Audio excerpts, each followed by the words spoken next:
I think for the last couple of years, as the state has continued to recover from a very poor economy, the business community has established itself as a key driving force in that. And so I think that there is an openness on the part of policymakers to hear the business community. They have the best real-time, real-life examples and ideas about how to get the economy going. So I think that there's a seat at the table, and I think the Greater Phoenix Chamber has done a really good job exploiting that the last couple of years to take that seat at the table and help influence the discussion.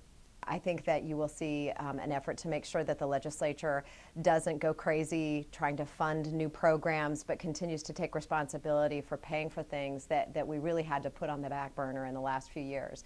And that includes less fund sweeps.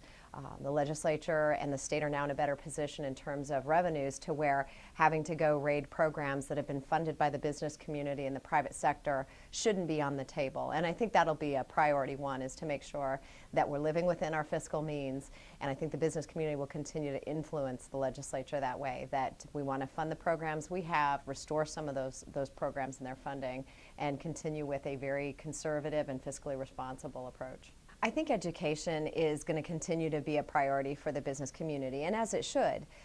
We want to retain the best and brightest in our workforce. We want to have students coming out of our high school and our college system in Arizona that are ready to meet the demands of the workforce, to meet the demands of the jobs that are available.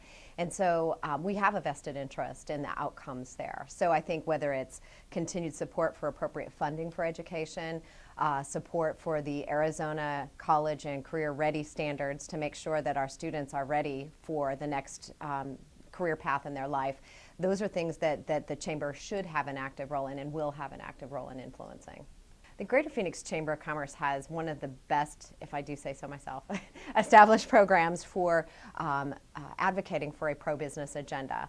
The process that long has been established and in place in the Chamber is a very active, robust public affairs committee that invites participation from anybody who's a Chamber member, interested in issues that are going to be debated in the public policy arena, whether it's at the City Council level or the state legislature, to come and influence the position of the Chamber. And so a lot of positions get decided in the context of the Public Affairs Committee, and those positions become the Chamber's positions on issues. So there's a great opportunity for our membership to be part of that, to help influence the position that the Chamber will take on issues.